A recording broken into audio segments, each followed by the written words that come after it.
Est-ce que tu vas un jour partir, Clara? Marc ricana, allongé sur le canapé. Tu l'as entendu, ajouta Isabelle en retroussant ses lèvres en un sourire cruel. Cette maison est trop petite pour 3 adultes, trop petite. J'ai répondu de manière égale, et pourtant, d'une manière ou d'une autre, vous avez tous les deux réussi à y intégrer votre affaire. Ils sourirent à l'unisson. Tu as jusqu'à ce soir, dit Marc. Ou on te jette dehors nous-mêmes, je pars.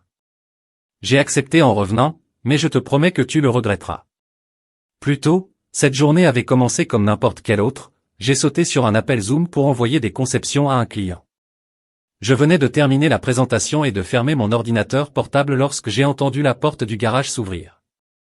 Marc était encore tôt à la maison. Je soupirai et descendis, mon esprit étant déjà tourmenté par les questions qui me tourmentaient depuis des semaines. Qu'est-ce qui se passe si tu rentres si souvent à la maison au milieu de la journée? Ai-je demandé en ouvrant le réfrigérateur pour préparer le déjeuner. Les travaux ont changé. Dit sèchement Marc, sans croiser mon regard, se lançant dans un nouveau projet avec Isabelle. C'est exigeant. Je m'arrêtai, serrant un couteau à beurre plus fort que nécessaire. Isabelle, vous avez l'air de bien vous entendre. Marc Schrugged, elle est ambitieuse, sait ce qu'elle veut. J'ai décidé qu'aujourd'hui serait différent. Je trouverai ma preuve. J'ai attendu qu'il parte pour une autre réunion urgente et je suis allé directement à son bureau. J'ai fouillé dans les tiroirs de son bureau, mes doigts tremblants, jusqu'à ce que j'y trouve ce que je cherchais. C'était un reçu pour 2 dans ce restaurant chic où il prétendait ne jamais pouvoir se permettre de m'emmener, et un autre un reçu d'hôtel pour 2, également au nom d'Isabelle. Au moment où je remettais les papiers, j'entendis la porte d'entrée s'ouvrir. La voix de Marc, forte et insouciante, flottait dans le couloir. Mon cœur s'emballa. J'ai à peine eu le temps de cacher les preuves quand ils sont entrés. Eh bien, écoutez, qui est curieux? Isabelle ronronnait en s'appuyant contre l'encadrement de la porte. Sa présence chez moi a été comme une gifle froide sur mon visage. Quelle est la signification de ceci? Ai-je crié en brandissant les reçus. Oh cela! Dit Marc nonchalamment. Isabelle emménage. Il n'y a plus de place pour toi, Clara. Mon esprit tourbillonnait d'émotions, une tempête de tchao. Mais je les ai verrouillés immédiatement. Je déposai soigneusement les reçus sur le bureau et redressai les épaules. Vous pouvez tous les deux vous amuser, dis-je calmement en m'avançant. Mais laissez-moi vous assurer que cela vous coûtera cher. Isabelle rit, liant les bras à Marc. Voilà la porte. Je suis sorti sans un autre mot. Le poids de la trahison a essayé de m'ancrer, mais je ne leur ai pas donné cette satisfaction. Par pure volonté. Je me suis rendu dans la chambre. J'ai sorti une vieille valise et j'ai commencé à faire mes valises. Mon téléphone a sonné. C'était Sophia, ma fille, qui arrivait de l'université. J'ai regardé son message pendant un moment, les larmes menaçant de couler. Je réponds vivement, tout va bien, à bientôt. J'ai repris le téléphone, mais cette fois pour passer un appel qui mettrait en œuvre mon nouveau plan. Il était crucial de disposer d'un service d'enlèvement des déchets pour demain sans éveiller les soupçons. Alors que je me déplaçais dans la maison, effaçant les traces de ma vie pièce par pièce, une prise de conscience s'est installée dans mes os, je n'étais pas seulement en train d'emballer mes affaires, je libérais de l'espace pour quelque chose de nouveau, quelque chose de plus fort. Je pense qu'elle ira tranquillement. J'ai entendu Isabelle demander à Marc en bas, elle doit être partie. Marc lui a assuré qu'elle savait mieux. J'ai jeté un coup d'œil à la photo de famille encadrée sur la table du couloir, nous souriant tous les trois à un moment plus heureux. Oh, comme il avait tort. Avec un dernier regard, j'éteignis la lumière et fermai la porte derrière moi. Résolu, leur petit jeu venait de commencer. Le lendemain matin, je me suis réveillé tôt et j'ai commencé à emballer mes affaires discrètement. Je savais que Marc et Isabelle feraient la grasse matinée, profitant probablement de leur petite victoire. Mes mains bougeaient rapidement mais doucement. Tiroir par tiroir. J'ai rempli ma valise de produits de première nécessité. J'ai jeté un dernier coup d'œil dans notre chambre. L'odeur de Marc persistait toujours sur les draps. Je secouai la tête, rejetant le sentiment qu'il était temps de passer à autre chose. Mon téléphone a sonné et j'ai répondu doucement, oui, j'ai besoin du service de suppression des déchets aujourd'hui, le plus tôt possible. Compris, madame? La voix à l'autre bout du fil confirmait, semaine, sois là dans 1 heure. Je me dirige vers la cuisine pour rassembler plus de choses. Alors que je finissais, j'entendis des pas dans l'escalier. Marc entra en se frottant les yeux. Il avait l'air légèrement surpris de me voir. « Tu es toujours là ?» demanda-t-il, une pointe d'agacement s'insinuant dans sa voix. « Oui, mais pas pour longtemps. » répondis-je froidement, continuant à emballer une boîte. « Le service de déménagement sera bientôt là. » renifla-t-il, essayant de rendre cela dramatique. « Tu ne fais pas juste en sorte que je ne laisse rien derrière toi ?» dis-je sans prendre la peine de le regarder. Il remonta à l'étage, sans doute pour prévenir son Isabelle. Je savais qu'il ne provoquerait pas de scandale tant que l'équipe de déménagement serait là. Quelques instants plus tard, on frappa à la porte annonçant leur arrivée. « Matin, madame. »« Que faut-il y aller ?» a demandé le responsable. En regardant tout autour, j'ai répondu fermement, jusqu'au dernier morceau qui n'est pas cloué. L'équipe se mit au travail et se déplaça rapidement dans la maison. Je m'occupais de petits objets, les dirigeant de temps en temps, du coin de l'œil, j'ai vu la photo de Sophia sur la cheminée. Son sourire éclatant m'a donné de la force. J'ai rangé la photo en toute sécurité dans mon sac à main. L'un des membres de l'équipe m'a lancé un regard sympathique. Je n'avais pas besoin de leur pitié, j'avais besoin de rester concentré. Marc et Isabelle se sont finalement garés sur le canapé pour regarder les débats comme aux. Isabelle m'a souri. Ça fait du bien de réduire ses effectifs, n'est-ce pas? Se moqua-t-elle. J'ai croisé son regard calmement. Nous verrons qui finira par réduire ses effectifs. J'ai répondu avec des mots mêlés de promesses subtiles. Une fois la plupart de mes affaires emballées, j'ai pris un moment pour envoyer un message à Sophia, la mettant indirectement au courant. Plus tard dans l'après-midi, une fois tout chargé, j'ai quitté la maison avec un dernier coup d'œil. À bientôt, dis-je à Marc. Isabelle. Leurs rires m'ont suivi jusqu'à l'allée, mais cela ne m'a pas secoué. À l'hôtel où j'avais réservé une chambre, j'ai posé mes valises et j'ai appelé mon avocat, Monsieur Smith. C'est Clara Taylor. J'aimerais discuter de mes droits et des prochaines étapes. Bien sûr, Clara, fixons un rendez-vous demain, répondit-il. J'ai raccroché et j'ai poussé un soupir. Cela n'allait pas être facile, mais c'était nécessaire. Ensuite j'ai appelé Sophia. Sa voix à l'autre bout du fil lui apporta un réconfort immédiat. Et, maman, ça va. Je vais bien, chérie, je viens d'emménager dans un hôtel pour un moment. Je ne voulais pas t'inquiéter avant tes examens. Ne t'inquiète pas pour moi. Sophia a assuré que nous nous en sortirions. Pendant que nous parlions, j'ai ressenti un élan de détermination. Marc et Isabelle pensaient m'avoir coincé, mais ils ont sous-estimé ma détermination. Avec le soutien de Sophia et quelques actions stratégiques, je savais qu'ils se rendraient vite compte de leur erreur. Une fois l'appel terminé, j'ai élaboré un nouveau plan. Demain, je consulterai l'avocat, commencerai à rassembler des preuves et préparerai ce qui allait arriver. Ce soir, cependant, c'était pour se reposer et se regrouper. La vraie bataille commencerait bien assez tôt. Le lendemain matin, j'ai rencontré Monsieur Smith. C'était un avocat pointu et chevronné qui a immédiatement compris la complexité de ma situation. Content de vous voir, Clara, laissez-nous passer en revue vos options. Il a commencé à étaler quelques papiers. Je veux m'assurer que je suis protégé et que Marc et Isabelle subissent les conséquences de ce qu'ils ont fait.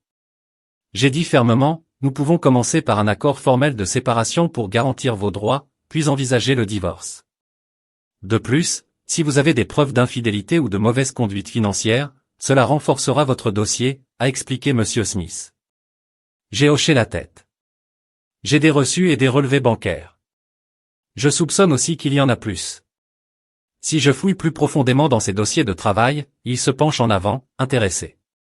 Cela pourrait être très utile. Documenter tout et faire des copies. Nous devons constituer un dossier solide. En sortant de son bureau, je me sentais plus autonome, plus motivé, mais le travail ne faisait que commencer. J'ai d'abord appelé Sophia. Et, maman, comment ça s'est passé? Elle a demandé. Bien, nous avons un plan. Peux-tu vérifier l'ancien ordinateur portable de papa? Il a peut-être laissé quelque chose d'incriminant. Bien sûr, je vérifierai ce soir. Sophie était d'accord. Reste forte, maman. Je me suis dirigé vers un café local pour commencer à organiser les documents financiers. Plus je les examinais, plus il devenait clair que Marc cachait de l'argent, en grande partie. J'ai tout noté, me préparant à ce qui allait arriver. Plus tard dans la soirée, Sophia m'a rappelé, l'air excité. Maman, j'ai trouvé quelque chose. Papa a transféré de grosses sommes sur un compte que je n'ai jamais vu auparavant et qui doit être à l'étranger. Super travail, Sophie. Dis-je, un sourire s'étalant sur mon visage. Nous inclurons cela dans notre témoignage. Nous nous sommes donné rendez-vous le lendemain pour revoir tout ce qu'elle avait trouvé. Cette nuit-là, j'ai à peine dormi, mon esprit s'emballant avec les possibilités. Tôt le lendemain matin, j'ai contacté une entreprise de déménagement pour aider Sophia à ranger ses affaires hors de la maison. Alors qu'ils arrivaient à la vieille maison, Marc sortit en trombe, le visage rouge de colère. « Qu'est-ce que c'est que tout ça ?» demanda-t-il en jetant un regard noir à Sophia et aux déménageurs qui venaient de déménager. « Qu'est-ce qui appartient à maman et moi ?» Sophia répondit calmement, « Il n'y a plus de place pour nos affaires ici, n'est-ce pas, Marc ?» Fulminé, « Tu regrettes ça, Marc. Je pense que c'est toi qui regrettes tout. » Rétorqua-t-elle, sans reculer. Je la regardais de loin, fier de sa force. Plus tard, Sophia m'a retrouvé à l'hôtel avec ses découvertes. « Regarde ça », dit-elle en me tendant des imprimés, papa faisait passer de l'argent via de faux comptes et Isabelle était de la partie. J'ai scanné les documents, ma détermination se durcissant. C'était exactement ce dont nous avions besoin. Excellent travail, Sophie. Nous les remettrons à Monsieur Smith demain à la première heure. Alors que nous emballions les documents, j'ai reçu un appel furieux de Marc. Tu as pris les meubles. Je ne peux même pas m'asseoir dans ma propre maison. Je l'ai laissé déclamer avant de répondre. J'aurais dû y penser avant. Tu m'as trahi, Marc. Vous aurez bientôt des nouvelles de mon avocat. Il a craché et a raccroché. Sophia et moi avons échangé des regards, sachant toutes les deux que nous ne faisions que commencer. Demain, je consulterai Monsieur Smith au sujet des incohérences financières et préparerai notre prochaine démarche. Le soir, nous avions emménagé dans un hôtel voisin, prêt à planifier davantage notre stratégie. Sophia est restée proche, travaillant avec moi pour compiler tout ce dont nous avions besoin. Le calme avant la tempête nous a permis de renforcer nos liens et d'affiner notre focus. Alors que nous nous installions pour la nuit, Sophia s'est tournée vers moi avec un regard déterminé, « On va leur faire payer, maman. Ils ne sauront pas ce qui les a frappés. » J'ai hoché la tête, ressentant une détermination féroce. Nomination. Marc et Isabelle pensaient pouvoir nous marcher dessus, mais ils apprendraient bientôt le prix de la trahison. Il était temps de les frapper là où ça faisait le plus mal. Le lendemain matin, je me suis réveillé tôt pour rencontrer Monsieur Smith. Les preuves que Sophia avait trouvées étaient cruciales. Nous avons tout présenté, les transferts financiers, le compte offshore et l'implication d'Isabelle. Monsieur Smith a examiné les documents avec une expression de style, c'est substantiel. Clara exploitera ces informations à notre avantage. Bien, je veux que Marc et Isabelle ressentent tout le poids de leurs actes. Répondis-je d'une voix inébranlable. De retour à l'hôtel, Sophia et moi avons continué à comploter. Puis mon téléphone a sonné. C'était Marc et il avait l'air paniqué. « Qu'as-tu fait des meubles, Clara ?» demanda-t-il, manquant d'un siège confortable. « Marc, comment vont toutes tes nouvelles copines ? Je suppose que vous savez très bien que nous ne pouvons pas remplacer ces choses facilement. » Grogna-t-il. « Peut-être pouvons-nous conclure un accord, dis-je, profitant de l'occasion. Vous virez 55 000 $ sur mon compte et je vous dirai où sont vos précieuses chaises. » Moi, je vais y réfléchir, balbutia-t-il avant de raccrocher. Cela l'a ébranlé, nota Sophia avec un sourire. J'ai hoché la tête. Ce n'est que le début. Nous les frapperons progressivement. Les jours suivants furent cruciaux.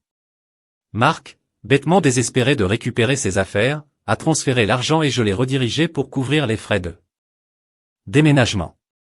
Avec cette partie des négociations en cours, j'ai cherché la prochaine frappe stratégique. J'ai rappelé Marc, j'ai réfléchi à mon offre, dit-il en les renvoyant à contre-séure. Mais il vaudrait mieux que ce soit tout. Patience, répondis-je. Vérifiez votre email pour l'adresse. Après avoir raccroché, j'ai recommencé à rassembler nos dernières preuves, en revérifiant tous les détails. Prêt à l'envoyer, j'ai envoyé un email anonyme et j'ai joint les fichiers destinés au patron de Marc au travail. Monsieur Jones va s'en donner à cœur joie avec ça, marmonnai-je en appuyant sur envoyer. En quelques heures, le chaos a éclaté. Marc a rappelé. Voix frénétique, Clara. Mon patron veut me voir. Qu'est-ce que tu as fait? Oh, je viens de m'assurer que les bonnes personnes reçoivent les bonnes informations, ai-je répondu froidement. Je me suis assuré que vos actions imprudentes reçoivent l'attention qu'elles méritent. Tu joues avec le feu, cria-t-il. Non, Mark, je contrôle l'incendie que vous avez déclenché, ai-je contré, avant de mettre fin à l'appel le lendemain matin, Monsieur Jones m'a contacté. Il voulait discuter des preuves et des répercussions potentielles. J'ai accepté de le rencontrer à son bureau avec Monsieur Smith. Alors que nous entrions dans le bureau, Monsieur Jones nous salua solennellement. Madame Taylor, merci d'être venue. Je suis perturbé par ce que j'ai examiné. J'ai senti qu'il était nécessaire que vous sachiez ce qui se passe. J'ai affirmé. Monsieur Smith a exposé les détails. Mark et Isabelle ont manipulé les finances de l'entreprise et enfreint de nombreuses politiques. Nous espérons que vous comprenez la gravité. Monsieur Jones hocha la tête, nous menons notre enquête, mais cela semble sérieux. Il y aura de graves conséquences pour les deux parties. En sortant du bureau, j'ai ressenti un élan de satisfaction. Nous étions plus près de rendre justice. Sophia m'a serré dans ses bras, partageant le triomphe. Quelle est notre prochaine étape? Demanda-t-elle, les yeux brillants d'impatience. Maintenant, laissons tomber les dominos, dis-je avec assurance, et préparons-nous au fallout. Plus tard dans la journée, j'ai reçu un autre appel frénétique de Mark. Qu'as-tu dit à mon patron? Ils m'ont suspendu en attendant une enquête. Juste la vérité, répondis-je vivement. Tu aurais dû penser aux conséquences. Tu vas le regretter, Clara, menaça-t-il. J'ai souri calmement et posé, non, Mark, ce n'est que le début. Tu verras raccrocher. Je me tournai vers Sophie. Préparez-vous pour la prochaine phase. Nous venons tout juste de commencer à mettre en œuvre notre plan et les enjeux sont de plus en plus élevés. Je savais que Mark et Isabelle étaient sur le point de faire face à ce qu'ils avaient longtemps éludé, la responsabilité. Ensemble, Sophia et moi avions inversé la tendance et il était maintenant temps de voir jusqu'où nous pouvions aller. Une semaine plus tard, j'ai reçu un appel urgent de Monsieur Jones. Madame Taylor, pouvez-vous venir au bureau aujourd'hui? Nous devons discuter de vos conclusions en détail. Dit-il. Bien sûr, j'y serai sous peu. J'ai déjà répondu, rassemblant les preuves restantes que j'avais prévu de partager. Sophia a décidé de m'accompagner, impatiente de voir la justice en action. En entrant dans le bâtiment, j'ai ressenti un mélange de nervosité et de détermination. C'était le point de basculement. Monsieur Jones nous a accueillis devant, nous conduisant dans une salle de conférence où attendaient quelques autres cadres au visage sévère.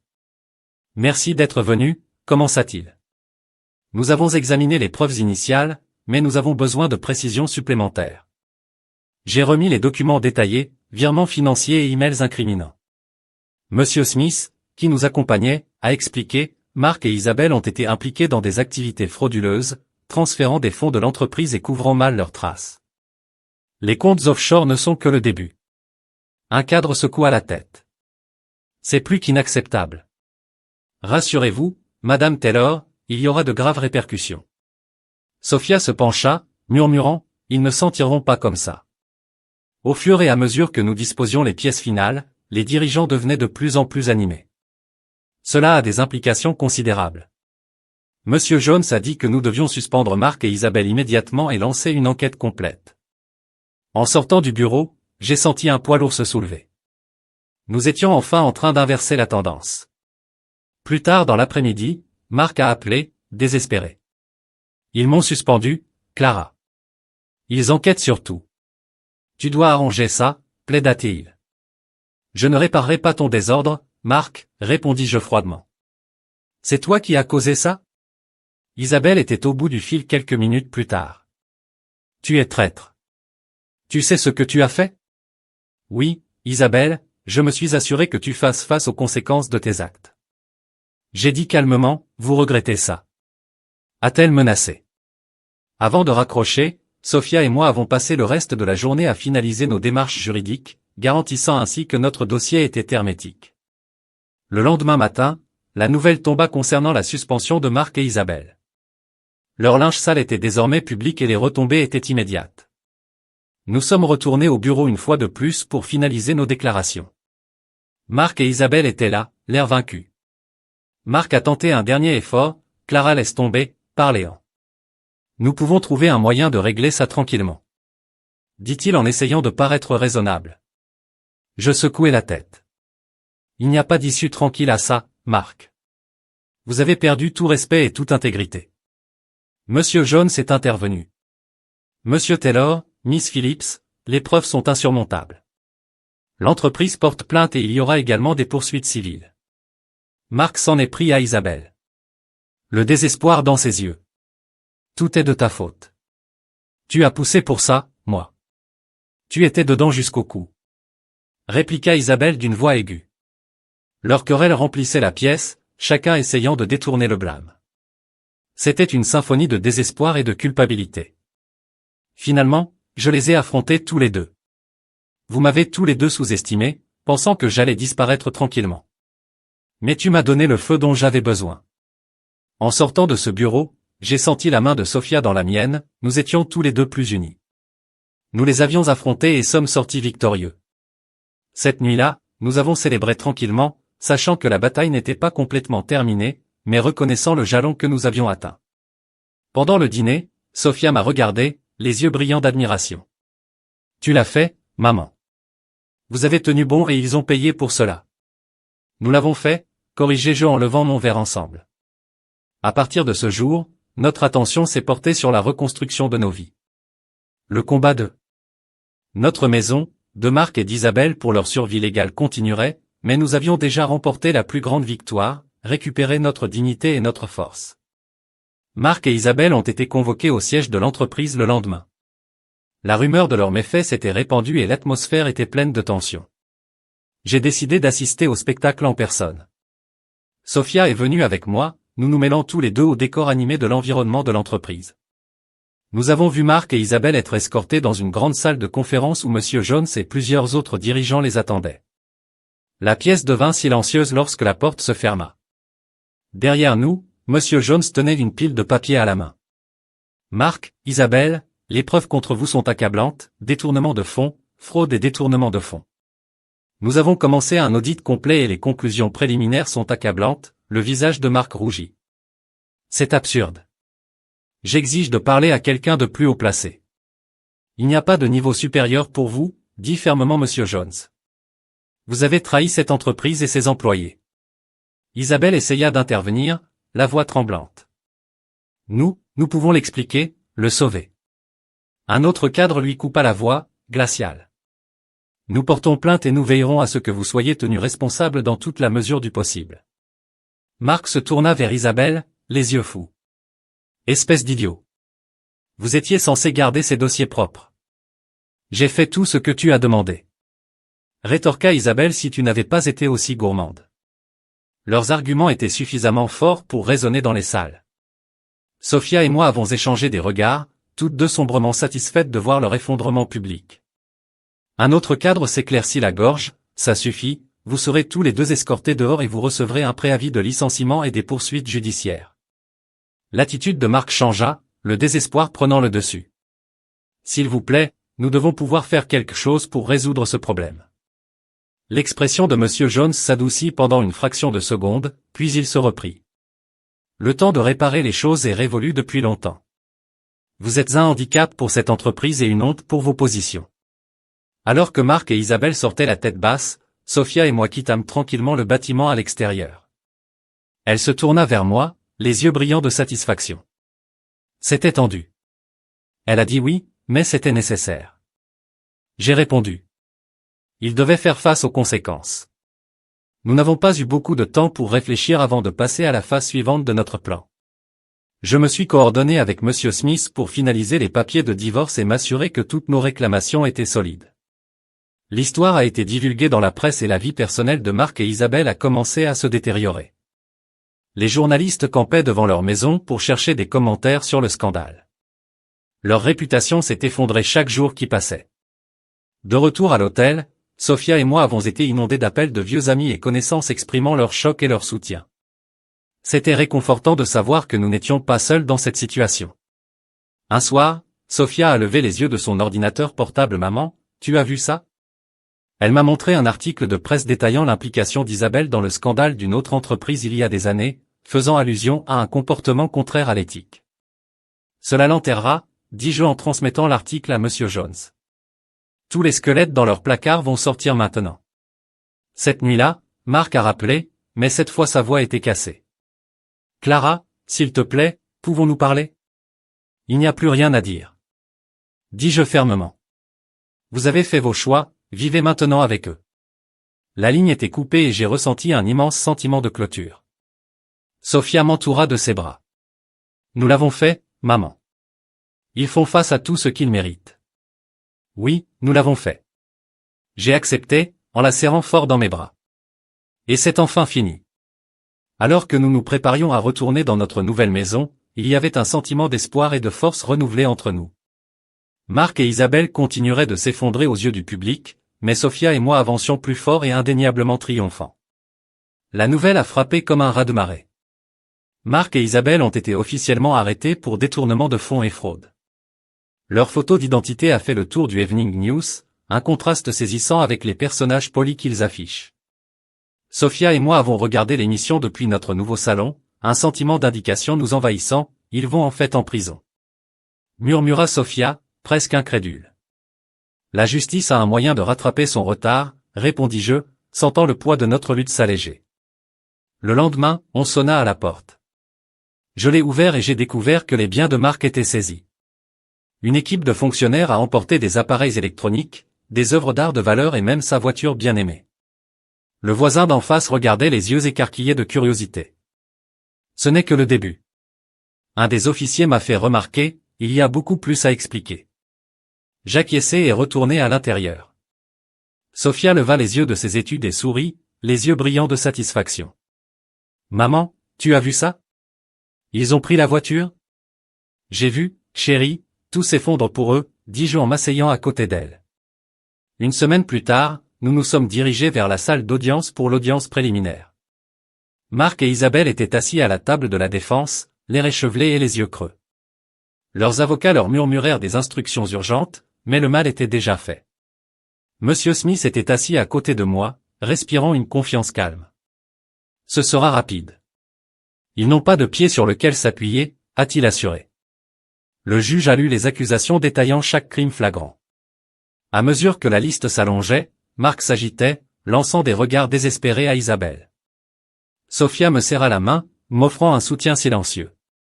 Le procureur a présenté nos preuves, chaque élément plus accablant que le précédent. Lorsqu'ils ont montré les transferts financiers vers le compte offshore, la salle d'audience a vibré d'incrédulité. Mark a fini par s'effondrer. C'était l'idée d'Isabelle, cria-t-il en pointant un doigt tremblant. Elle a tout orchestré en menteur, tu m'as dit de le faire. Isabelle cria en retour, le visage déformé par la rage. Le juge a frappé son ordonnance de gaffe devant la cour. Ordonna-t-il en se tournant vers les deux, vos actions ont des conséquences. Se préparer à la pleine force de la loi. En sortant du palais de justice, Sophia et moi avons ressenti un incroyable sentiment de libération. Ce fut le tournant, leur réalité de faire face aux répercussions de leurs actions odieuses. Dans les semaines qui ont suivi, Mark et Isabelle ont été reconnus coupables, leur peine faisant la une des journaux. Le duo autrefois puissant était désormais le récit édifiant de notre communauté. Sophia et moi nous sommes concentrés sur la reconstruction de nos vies. La maison semblait plus légère, remplie de nouveaux souvenirs et d'espoir. Un soir, pendant le dîner, Sophia m'a regardé avec un sourire satisfait. Nous avons parcouru un long chemin, maman. Je suis fier de nous, a-t-elle déclaré. Je suis aussi fier de toi, Sophia. Tu as été mon rocher à travers tout ça. Répondis-je, mon cœur se gonflant de gratitude. Alors que nos vies commençaient à se stabiliser, j'ai reçu un message surprenant d'Olivia, une vieille amie d'université qui avait entendu parler de mon calvaire. Elle m'a invité à prendre un café. Cela faisait des années que je ne l'avais pas vue et l'idée de se reconnecter me semblait être un nouveau départ. La réunion au café était délicieuse. Nous avons ri, évoqué des souvenirs et, pour la première fois depuis longtemps, j'ai ressenti la joie d'une véritable amitié, sans l'ombre d'une trahison sur nous. De retour à la maison, Sophia m'a accueilli chaleureusement, comme c'était merveilleux, lui ai-je dit en la serrant dans mes bras. Nous avançons enfin. Les procès de Mark et Isabelle touchaient à leur fin et les peines sévères qu'ils ont reçues ont cimenté leur destin en tant qu'exemple de conséquences rattrapant les actions imprudentes. En regardant le reportage, Sophia murmura, ils ont eu ce qu'ils méritaient. Oui, ils l'ont fait, et nous avons retrouvé la paix, affirmai-je sans regret. Alors que nous regardions vers l'avenir, notre lien était plus fort que jamais. Un sentiment de clôture complète nous a enveloppés. La tempête était passée, nous laissant un ciel dégagé et la promesse de jours plus lumineux. Avec Marc et Isabelle behind bar, la vie a pris un nouveau rythme. Sophia et moi nous sommes installés confortablement dans notre nouvelle maison. Les matins n'étaient plus remplis d'effroi, mais de promesses de nouveaux départs. J'ai trouvé du réconfort dans mon travail de graphiste, me lançant dans des projets avec un enthousiasme renouvelé. Un matin ensoleillé, alors que je sirotais un café sur le porche, Sophia m'a rejoint avec sa mère avec son ordinateur portable. Je me suis demandé, et si nous créions une petite entreprise ensemble? Nous pourrions combiner nos compétences, votre expertise en design et mes connaissances en marketing. Je l'ai regardée surprise mais excitée. C'est une excellente idée, Sophia. Nous pourrions créer quelque chose de significatif, quelque chose qui nous appartient, rayonnait-elle. Réfléchissons ce soir. J'ai tellement d'idées. Cette soirée s'est transformée en une séance de planification remplie de rire et de créativité. Nous avons tracé notre entreprise, en imaginant un avenir exempt de trahison passée. Le nom que nous avons choisi, des conceptions résilientes, qui nous semblent appropriées, qui résument notre voyage et notre force retrouvée. Les jours se sont transformés en semaines et notre vision s'est lentement matérialisée. Avons-nous lancé notre entreprise, reçu nos premiers clients et ressenti un sentiment grandissant d'accomplissement? Chaque nouveau projet était un pas en avant, un témoignage de notre résilience. Un soir, un nom familier est apparu sur mon téléphone. En le ramassant, j'entendis une voix paniquée bien trop familière, Clara Isabelle sanglotait. « S'il vous plaît, vous devez m'aider. »« Que penses-tu faire ?» En m'appelant, j'ai répondu, la colère bouillonne. « S'il te plaît, j'ai peur. Marc manipule tout le monde, il retourne tout le monde contre moi, a-t-elle pleuré. J'ai pris une profonde inspiration, ma respiration me rappelant à quel point ces trahisons étaient profondes. Tu as fait tes choix, Isabelle. Maintenant, vivez avec les conséquences. Elle a supplié et plaidé, mais ma détermination est restée ferme. En mettant fin à l'appel, j'ai senti un poids se soulever. Sophia entra, sentant la tension. Qui était-ce? Elle a demandé. Isabelle. J'ai dit simplement, et je lui ai fait savoir qu'elle était seule. Elle doit faire face à la réalité qu'elle a créée. Sophia hocha la tête, Ed me serrant dans ses bras. Bien, elle le mérite. Notre entreprise a continué de croître, chaque succès rappelant le chemin parcouru. Nous avons équilibré le travail dans la vie, chérissant les moments que nous avons passés ensemble. Un après-midi, entre deux rendez-vous clients, Sophia a abordé un sujet auquel je n'avais pas pensé depuis des années. « Maman, as-tu pensé à sortir à nouveau ?» demanda-t-elle doucement. J'ai ri, pas vraiment, ça fait longtemps, mais qui sait, peut-être qu'un jour Sophia sourira, tu mérites le bonheur, maman, n'enferme pas la possibilité. Ces mots sont restés avec moi. Quelques semaines plus tard, j'ai décidé de faire un petit pas en avant. J'ai repris contact avec Olivia, la vieille amie d'université avec qui j'avais pris un café et j'ai trouvé de la joie dans notre nouvelle amitié. Lentement, l'idée de sortir avec quelqu'un a commencé à paraître moins intimidante. Un soir, Sophia a créé un profil en ligne pour moi, riant en choisissant des photos. Fais-moi confiance, maman, tu vas passer un bon moment. À contre-séure, j'ai accepté. Bientôt, des messages sont arrivés et je me suis retrouvé à rire de conversations idiotes avec des inconnus qui pourraient devenir amis ou plus. Au fur et à mesure que ma vie s'est élargie, les conceptions résilientes ont également évolué. Nous avons embauché une petite équipe, emménagé dans un petit bureau confortable et vu nos rêves s'épanouir. Nos clients ont apprécié notre travail, commentant souvent la passion et l'amour que nous avons apporté à chaque projet. Un jour, alors que Sophia et moi fermions le bureau, elle s'est tournée vers moi avec un regard rempli de fierté. « Maman, on a réussi. Nous avons vraiment tout changé. » Oui, nous l'avons fait, lui ai-je dit en l'embrassant, et le meilleur, c'est que nous l'avons fait ensemble. En rentrant chez nous, nous avons ressenti un profond sentiment de contentement. Les ombres du passé s'étaient estompées, remplacées par la lumière de nos nouveaux départs. Les procès de Marc et Isabelle se sont conclus par des peines dévastatrices pour tous deux, leur nom étant terni à jamais. Nous avions non seulement récupéré nos vies, mais nous les avions redéfinies. Chaque pas en avant était un témoignage de notre force, prouvant que même au milieu des pires tempêtes de la vie, nous pouvions en sortir plus forts, plus sages et prêts à affronter tout ce qui allait suivre.